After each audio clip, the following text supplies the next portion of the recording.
हाँ जी, 12th physics atoms and nuclei चलते हुए चैप्टर में एटम्स के अबाउट आखिरी कुछ पॉइंट्स इस वीडियो में पूरा ध्यान दें। बोर्स थ्योरी के अकॉर्डिंग हर एटम अपने एक्साइटेड पोजिशंस में या एक्साइटेड स्टेट्स में 10⁻⁸ सेकंड तक ही ठहरता भी नीचे लौट जाता है। इसके अलावा हर एटम्स की अपने अपनी एनर्जी लेवल्स सुनिश्चित है। बार बार एग्जाम्पल देता हूं, करेंसी 1 रुपया का नोट, 2 रुपये का नोट, 5 का, 10 का, 20 का एक्सेट्रा। इनके बीच में जैसे 19 रुपये का नोट नहीं हो सकता, 18 रुपये का नोट नहीं हो सकता, इसी प्रकार से एक एनर्जी लेवल के बाद दूसरा पर्टिकुलर एनर्जी लेवल आता है। अन्य बीच में कोई एनर्जी लेवल पॉसिबल नहीं है। अगर होता तो हर एनर्जी के फोटोन बाहर निकलते और एक कंटिन्यूअस स्पेक्ट्रम नजर आता, पर स्पेक्ट्रल लाइंस का होना ये शो करता है कि पर्टिकुलर एनर्जी के ही फोटोन बाहर निकल रहे हैं। और इसका मतलब ये भी हुआ कि एनर्जी जो एटम्स हैं वो एनर्जी की पर्टिकुलर परिसीमाओं में ही रह सकते हैं। इसी बात को और बलवती करने के लिए एक महान एक्सपेरिमेंट हुआ, France and hertz experiment.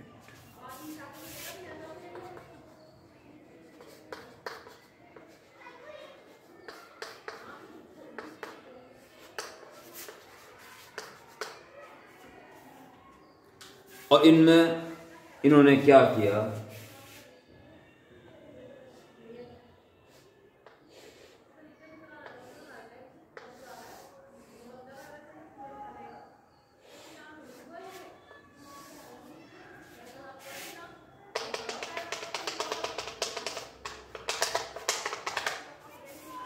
Mercury vapour एक चैम्बर के अंदर बंद की गई। This chamber has 2 mouths and in 1 mouth electrons are sending with non energy and electrons emitting from another mouth is observed. क्या करना है आपको अपने नोट्स में? डायग्राम बना के सीधे नोट्स लिखना है। क्या किया गया इसी बारे में ना बताएं, क्योंकि इसका ज्ञान जरूरी है बस। और एटम्स अपनी अपनी एनर्जी लेवल में ही रह सकते हैं, इनके बीच कोई अन्य एनर्जी नहीं हो सकती। इसका साक्षात एक्सपेरिमेंट। इस ज्ञान प्राप्ति हेतु इस वीडियो को देखें। उतने ही नोट्स बनाए जितने मैं बोर्ड में लिख रहा हूं, उससे ज्यादा नहीं। कुछ पॉइंट्स मैं लिखवाऊंगा, उसे नोट करेंगे और एटम्स वाले पार्ट को समाप्त करें। देखो प्यारे बच्चों, ये मरकरी वेपर इसके अंदर ली गई और इलेक्ट्रॉन्स छोड़े गए इधर से नॉन एनर्जी के साथ। पहला पॉइंट क्या नोट किया गया,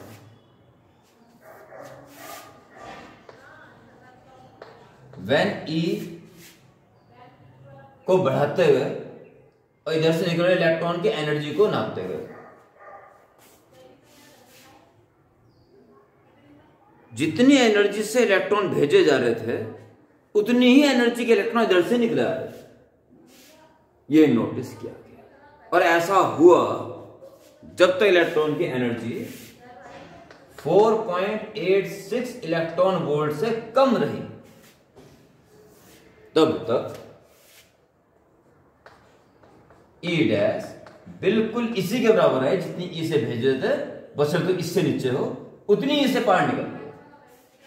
यानी कि मरकरी एटम्स ने इन एनर्जी को एब्जॉर्ब नहीं किया। Okay, that is E minus E dash. जिस एनर्जी से अंदर गए और माइनस जो एनर्जी में बची हुई है उसे माइनस कर देंगे तो पता चल जाएगा अंदर कितने रहेगी। 100 जूल से आई और वहां 70 रहेगी, इसमें 30 अंदर एब्जॉर्ब हो गई। तो इनिशियल में से फाइनल को माइनस करना पड़ेगा तो पता चलेगा कि कितनी अंदर एब्जॉर्ब होगी। जब जिस एनर्जी से गए उसी एनर्जी से बाहर निकल गए तो कितनी एब्जॉर्ब हुई? 0, E minus D dash 0। 4.86 electron volt से कम एनर्जी तो मरकरी एटम एब्जॉर्ब करने वाले नहीं है। Next point in this experiment, when E is just equals 4.86 electron volt. बच्चों इलेक्ट्रॉन वोल्ट का मतलब समझना, एक इलेक्ट्रॉन को 4.86 वोल्ट से एक्सीलरेट किया तो 4.86 इलेक्ट्रॉन वोल्ट में एनर्जी है, और इलेक्ट्रॉन वैल्यू पुट कर देंगे 1.6 10 पावर -19 तो इट कन्वर्ट इनटू जूल। ठीक है, इलेक्ट्रॉन वोल्ट में शो करने से यह फायदा है कि ऊर्जा तो वो है ही, किस वोल्टेज से उसको एक्सीलरेट किया जा रहा है इसका भी देखते ही पता चल रहा है। ये बड़ा इंपॉर्टेंट है। जब एनर्जी एक्यूरेट इतनी कर दी गई तो वहां निकलने वाली एनर्जी, इलेक्ट्रॉन्स की एनर्जी, कुछ एक की तो उतनी की उतनी आई जितनी से अंदर जा रहे थे, और कुछ एक की अचानक 0। कुछ इलेक्ट्रॉन्स की तो एनर्जी एब्जॉर्ब भी नहीं की गई और कुछ एक की सारी एब्जॉर्ब कर ली।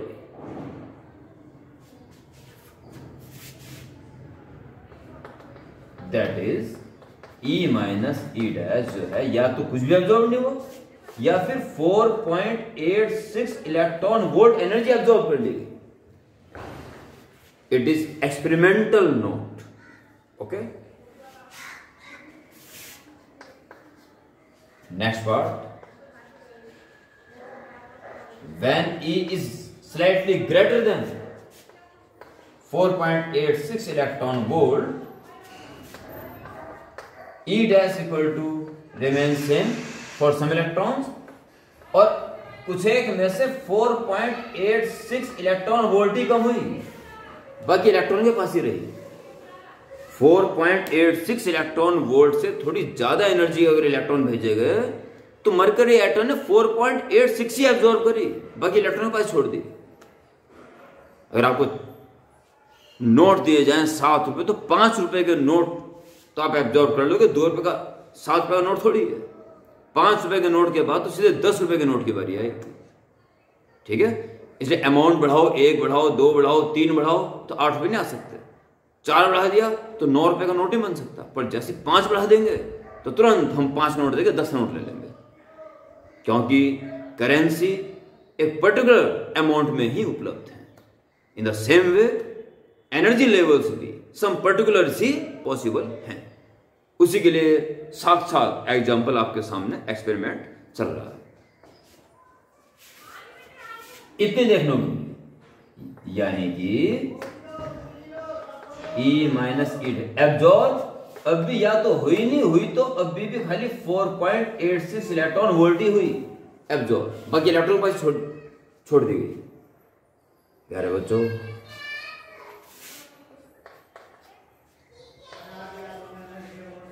when E is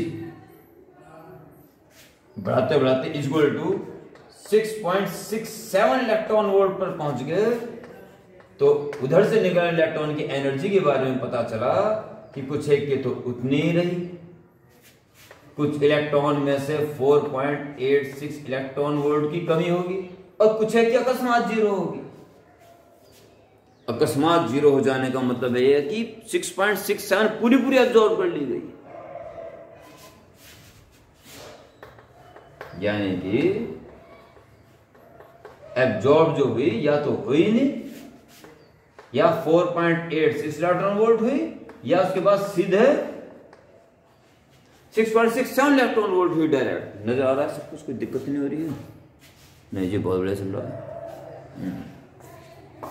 ओके,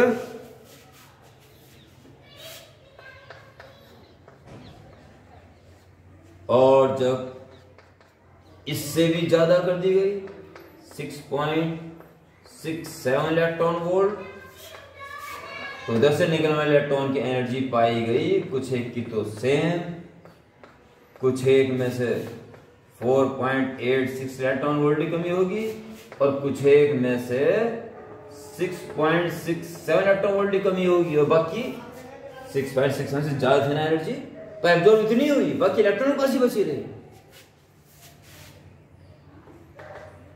यानी कि एब्जॉर्ब जो हुई या तो हुई नहीं, या 4.86 इलेक्ट्रॉन वोल्ट या 6.67 इलेक्ट्रॉन वोल्ट। एक तो कदम और आ गया है, फाइनल का ये सीधा जो ई बढ़ाते बढ़ाते पर्टिकुलर 10.4 इलेक्ट्रॉन वोल्ट पर कार्यवाही हुई, तो एक आश्चर्यजनक रिजल्ट देखने को मिला प्यारे बच्चों। जब बढ़ाते बढ़ाते कुछ लेवल्स नजर आ रहे हैं कि मरकरी के एटम्स या तो इतनी एनर्जी ऑब्जॉर्व करेंगे, या फिर इसके बाद सीधी इतनी करेंगे, या इसके बाद सीधी इतनी करेंगे। इसके बाद ये एक ऐसा एनर्जी आई इलेक्ट्रॉन्स की, अगर इस एनर्जी से इलेक्ट्रॉन छोड़े गए अंदर, तो उधर से निकलने वाले इलेक्ट्रॉनों की संख्या, number of electrons is increased. जितने इलेक्ट्रॉन यहां छोड़े जा रहे हैं उससे ज्यादा इलेक्ट्रॉन यहां से निकल रहे हैं।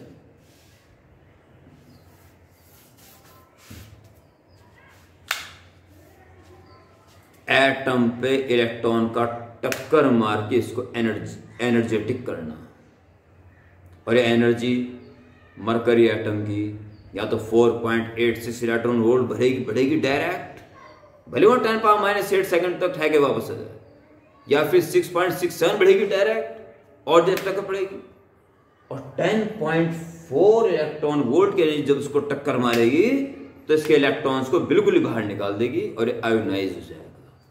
और वे इलेक्ट्रॉन इधर, क्योंकि इधर जाने की व्यवस्था करी हुई है ना, तभी तो इलेक्ट्रॉन जा रहे हैं इधर, तो वे इलेक्ट्रॉन भी इसी पोटेंशियल से इधर चल रहे हैं, और इसमें से निकलने वाले इलेक्ट्रॉन भी अगर इनके साथ मिल जाएंगे तो number of electrons is increased.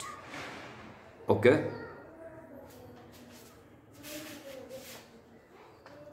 number of electrons emitted या emerging increased or increased.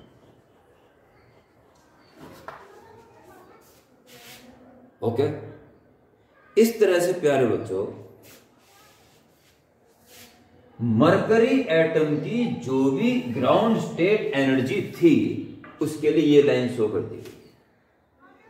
उसके बाद इनकी एनर्जी अगर बढ़ेगी तो अगला लेवल सीधा 4.86 इलेक्ट्रॉन वोल्ट के गैप के बाद आएगा।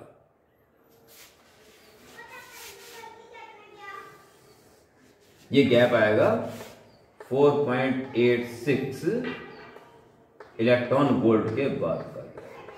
अगला गैप आएगा 6.67 इलेक्ट्रॉन, और भी गैप है, ये गैप कम होता चल जाएगा। और फिर आएगा एक गैप 10.4 इलेक्ट्रॉन वोल्ट के गैप के बाद। ऐसे ऐसे एनर्जी लेवल्स मरकरी एटम्स के हैं। अगर इसको जीरो एनर्जी कह दिया जाए, इससे कोई फर्क नहीं पड़ता कि किसी एनर्जी लेवल कितना है, फर्क पड़ता है इस एनर्जी लेवल और इस एनर्जी लेवल में गैप कितना है। इससे इसमें ट्रांजिशन होता है तो फोटोन इस एनर्जी गैप के इक्वल वाली ऊर्जा वाला फोटोन बाहर निकलेगा। यहां महत्वपूर्ण है अंतर कितना है। इसको जीरो मान लेने से ये 4.86 हो जाएगा, अंतर हो जाएगा। ऐसा किया जा सकता है कि इसको जीरो एनर्जी मान लिया जाए तो इसको 4.86, 6.67 डॉट डॉट और अंततः 10.4 इलेक्ट्रॉन वोल्ट ऐसा मान लेने में कोई हर्जा नहीं, क्योंकि गैप नहीं चेंज होगा उससे। ओके, और इस तरह से इस एक्सपेरिमेंट से प्यारे बच्चों ये सिद्ध हुआ कि atoms of different elements, different materials has their own individual energy levels. In ground state, they permanently stay, and in excited states, they lives only for 10⁻⁸ seconds and return back. Okay, इसके साथ ही प्यारे बच्चों, दो परिभाषाएं और एक question answer लिख के इस वीडियो की समाप्ति करें। दो परिभाषाएं और एक क्वेश्चन और उसका आंसर, बस यही रह जाता है इस वीडियो में। इसलिए बिल्कुल तत्परता के साथ इसको देखते रहें।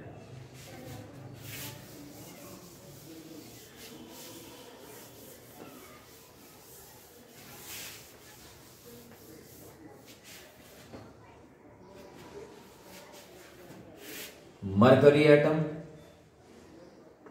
इलेक्ट्रॉन, ये 4.86 इलेक्ट्रॉन वोल्ट से तब आ रहा है जब इसको 4.86 वोल्ट का पोटेंशियल डिफरेंस से एक्सेलरेट किया गया।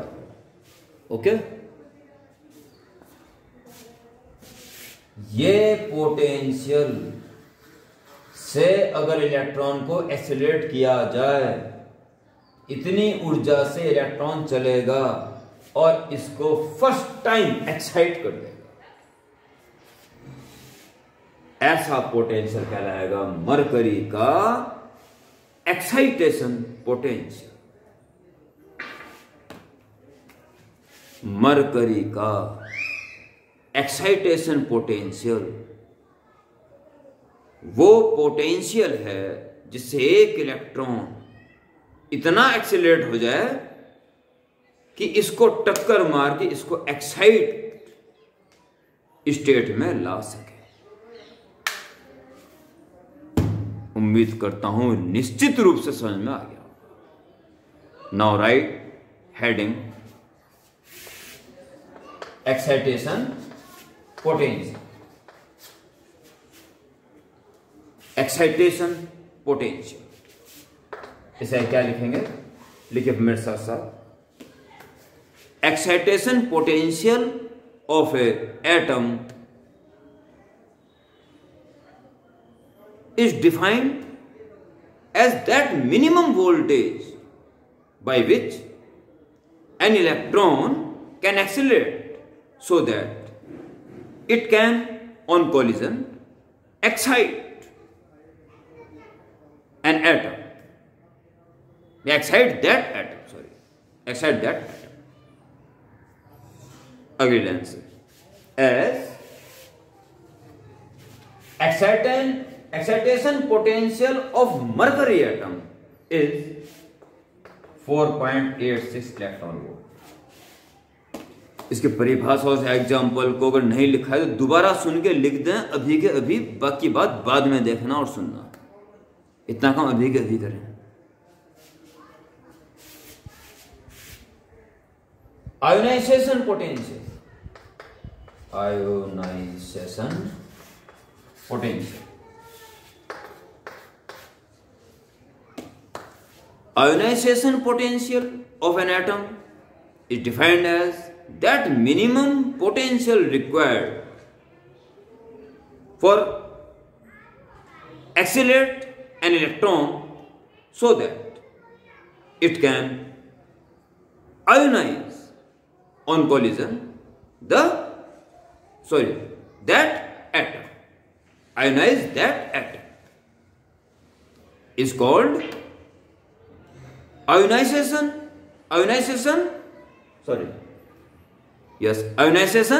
potential of that atom. As ionization potential of mercury atom is 10.4 volt. यहाँ थोड़ी गलती हो रही है, इलेक्ट्रॉन वोल्ट नहीं वोल्ट, ध्यान देना, शायद बाय मिस्टेक लग गया होगा।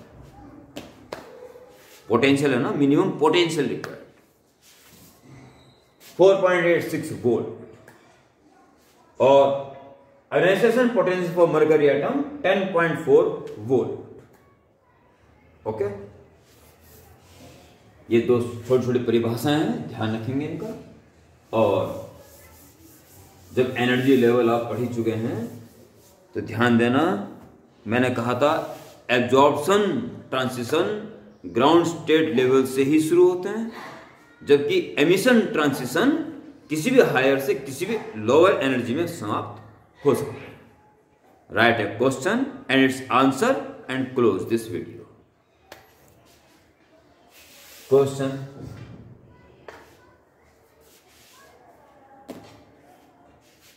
for given energy levels, why does the number of absorption transitions is less than the number of emission transitions?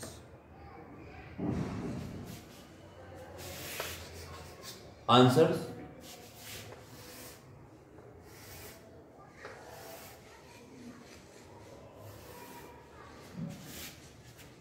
Absorption बनाना बाद में बनाना, पहले स्टेटमेंट जो बोलूंगा वो लिखना है, लास्ट में डायग्राम बनाना है। जब एब्जॉर्ब करके लाइट एटम बाहर से एनर्जी एब्जॉर्ब करके एटम एक्साइट स्टेट में आता है, उसकी शुरुआत ग्राउंड स्टेट लेवल से ही होगी। दिस और दिस और दिस, और पॉसिबल नहीं। n = 1, n = 2, n = 3, n = 4।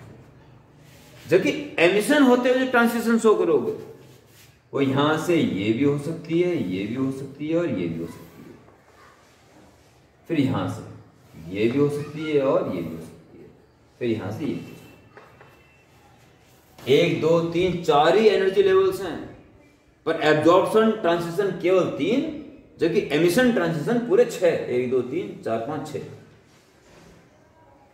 Okay, कारण वो कहीं से कहीं भी आ सकता था लोअर में, पर ये n = 1 से ही शुरुआत होनी जरूरी होती है। ये लिखना है बस। तो क्या लिखेंगे यहां पे? We have absorption transition can start from ground state energy level, whereas emission transition can start from any higher energy level to any lower energy level. This is why the number of transition of absorption is less than that of number of emission of emission. ठीक है, उसके बाद diagram बना देना। यहां लिख देना number of, पहले यहां लिख देना एब्जॉर्प्शन, एब्जॉर्प्शन और ये emission. emissions, number of transitions 3, number of transition 6. Well, explanation with diagram। और उसके साथ ही प्यारे बच्चों, एटम से संबंधित समस्त बातें समाप्त हो जाती हैं। जब तक मैं न्यूक्लियाई की अगली वीडियो के बारे में बात ना करूं, तब तक एटम्स की सारी वीडियोस के जो नोट्स आपके पास तैयार हो चुके हों, बारंबार उसको रिपीट करें, बार बार उनका अभ्यास करें, और आपको खुद पता चल जाता है कि इस आर्टिकल की रिटन प्रैक्टिस की जरूरत है तो तुरंत उठा लो रफ नोटबुक और पेन और रिटन फॉर्म में उसकी तैयारी करें। Okay, wait next video, bye.